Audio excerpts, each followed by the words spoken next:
Yo, what's up? This is your boy Postman, and you're tuned in to Post in the Diary Room. Welcome to Post in the Diary Room.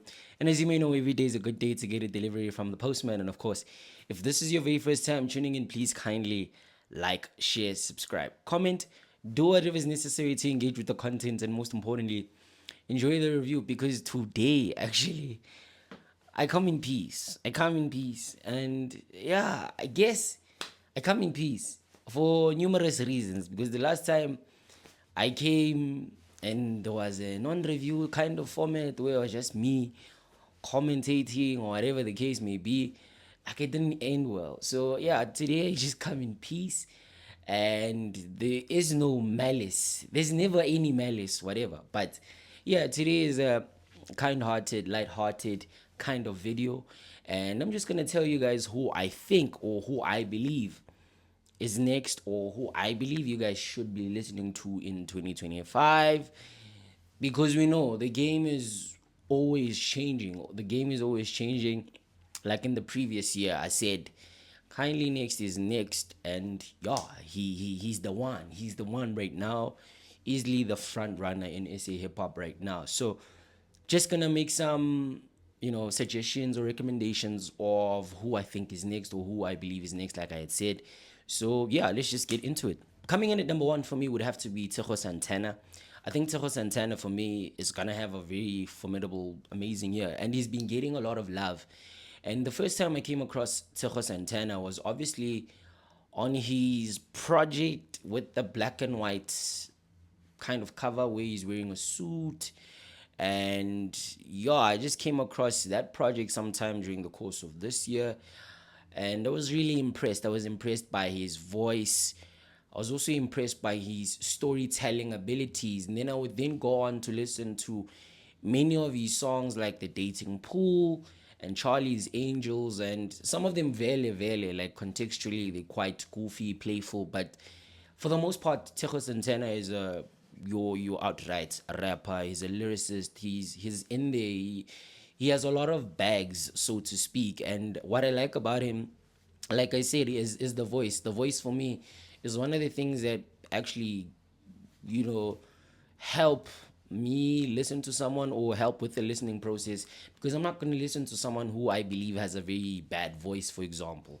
So, and I'm not really going to listen to someone who I think has a voice that's not really appealing. So I think the voice for me is also a very appealing thing. And then at number two, I mean, it's not even an order, man. It's not even an order. It's just like, yeah, whatever.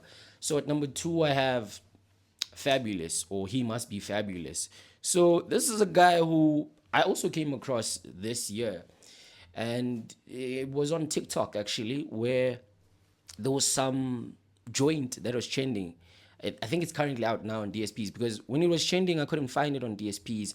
It's the song titled Chingos. So the backstory behind that joint is that that is a very controversial song to sing in the Val specifically, because yeah, there's some parts of Val where you are not supposed to maybe use certain words or speak a certain way or even sing certain songs. So I guess in his case he was trying to break that mold in a sense, and bring the people of Val together. And I think it worked out for him, because he has then been able to make way for himself and pave a way for himself to the point where now his previous joints or his old catalog is now getting the right level of love, and the love that is needed for him to get to where he's supposed to get. So I think Fabulous for me is another guy, because I liken him to the likes of Stinely Twain in as far as the linguistics and in as far as some of the beat choices are concerned. And in the same breath, Fabulous is then went on to get cosigns from the likes of Sizwe Dlomo, the likes of Casper Nyovest, the likes of Pretty Ugly, and he's actually got a song on the way that features Pretty Ugly as well as Casper Nyovest, and I think that song will be featured on Pretty Ugly's coming album. I don't know what the album is called. I think it's the Dust Deluxe, if I'm not mistaken, unless Pretty then decided to scrap it. But we're not here to discuss Pretty. Yeah, so I think also for me, Fabulous is one of the guys that I believe we should look out for. He's a top talent. and he's really representing. Because I also, one thing that I like about South African hip hop right now is that we now have different parts of the country, like raising the hands and saying, yes, we also exist, we are also here to contribute, we are also here to, make way for us in the game. We are also here to, make our mark in a sense. So I think it's really interesting to hear the guys from the VAR, the guys from Kronstadt, then the guys from Northwest, all over the country. Just and then at number three, I think at number three, I gotta mention, this is a surprise act for me.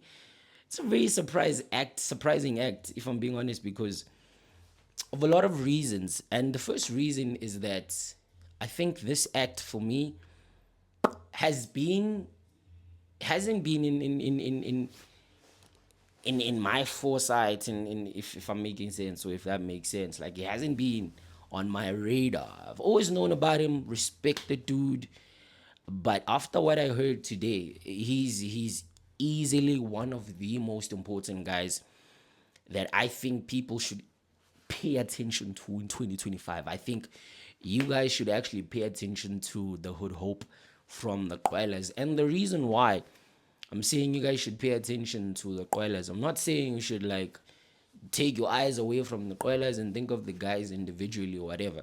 But all I'm saying is a lot of the guys from the Koilas specifically have then went on to establish themselves as individual acts or as independent acts, and that has worked for them. Because when you think of the likes of Blue Papi, Lo-Fi, as well as La Cabra, those guys have their own standalone fan base that supports them the whole time. And a lot of the guys in jail, obviously, they peg onto the other guys. They peg onto each other, so to speak. But also, what's very important is for the other guys to also break out of that Quella's mode and also establish themselves as independent acts, because I think that is a very important aspect. And I think for me, the Hood Hope is the kind of guy that I have my money, my hundreds and my dollars and my coins on him. I have my coins on him on the basis of the fact that his performance on the debut album Yamakwela, titled Egalini, that performance for me is something that I can actually mess with. I mess with it heavy, specifically the song titled Kipita, alongside the likes of Blue Papi and La Cabra. I think on the hook, the Hood Hope was very, very special. And the only reason why, also, or another reason as to why I haven't really like his music, there's like a core sound that he pushes that isn't really palatable for me. And this like this sometimes there's a point where there's sometimes a point where he just goes too heavy on the trap. He just goes too heavy on the trap. And I don't really like to listen to that kind of hardcore trap, and he loses me sometimes. But the talent has always been there, and I just enjoyed the fact that it was him who carried side B alongside Blue Papi for instance, because I think for me, just to have him out there and him just put his hand up and say, yes, I'm also in the fold, and people are now going to like pay attention to him. And yeah, man, I think the album in itself as a whole is amazing. But that's not what we're here to discuss. The album will be discussed on another video, in a review, relax, that's coming. But here I just wanna talk about the Hood Hope specifically. So I think the Hood Hope is also a third one. And then fourth one for me would have to be Enocs May. Enocs May. Enocs May is Zulu Marvin Gaye. Oh my goodness. Oh my goodness, what a talent. Enocs May is he's a brilliant singer, first and foremost, and he's a friend to South African hip hop because he's contributed to a lot of the joints. And yeah, I think the song that more or less caught my attention, and as far as he is concerned, was the song Ichupane, that features him as well as Umtunga Mbulazi. The song, of course, is by Keywave, and Keywave is another producer that very crazy on the keys. He works hand in hand with Enocs May, and they are a very dynamic, amazing duo. And I think that Enocs May for me is easily up next. And what he's pushing with the whole sound of R&B, yeah, I can't even pronounce it. It's a form of R&B, but they call it R&B. So that R&B sound for me is whoa, whoa. Don't mess with it. It's too crazy. I love whatever Enocs May is doing, because I think when you have him out there, it's always a moment, because he gives you something different the whole entire time. And there was a moment where he teamed up with Nangwe Envy on the song titled Wololo. And then there was also another song that he did with Zuri. Zuri is another alternative brew. So you understand, Nguti, Enocs May is a kind of guy that is very versatile. He's able to tap into or basically his style of making music is, it sticks up everywhere. Like it's needed everywhere. Like you can even have him on a piano joint, it won't even sound off. Like you can have him on a gqom joint, it won't even sound off. You can have him on a gospel joint, it won't even sound off. So that's the kind of guy that I think the South African audience, or South Africa as a people, need to pay attention to, because I think he's really wonderful. He's wonderful, and I think he's really up next.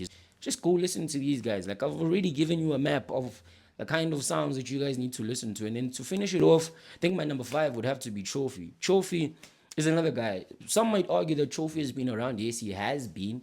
He has been around, but I think Trophy for me is another one that is very, like, he deserves the main stage, or the shine, in a sense, like that shine where we're now talking about Trophy as the guy, or that guy kind of thing. And he's coming from the whole PTA scene, and he's coming in with it. He's very consistent with the dropping of projects. Now recently he dropped the project titled Crossroads, and then there's another song of his that's currently making the airwaves titled Tatana Matata. Yeah, those are the kind of guys that I believe that we should actually look out for. I think with this video, ironically, we've more or less covered almost every part of the country, if you think about it. But I'm just gonna give you time to just digest it. But I think we've covered almost every part of the country, especially when you consider like the different types of languages. We just need some more Ndebele brews or Swati brews, because the last time we had, was it? The last time we heard a Swati brewer was the guy on on the project Latin over pounds on the song Angmati. Ooh, Pesi Dlamini. Ooh, yeah. But I think we've covered the ground, and yeah. So I think these are the top 5 guys that I believe you guys should tap into and just easily pay attention to. So let me know if you are keen on listening to these guys. What do you think about them? Who do you think I should have mentioned? Who do you think I should replace? Who do you think Vele we should, speak about and pay attention to? Post in it there, and please kindly like, share, subscribe, comment. Do whatever is necessary to engage with the content, and most importantly, zokubona jumpers. Not jumpers. I'll see you on the next one. Hey, later jumpers zokubona later. Okay, but not later mfethu nizonibona, but niyazi sizonibona bona bafethu sisonke, and let's push this culture forward. Post in the diary room. Thank you.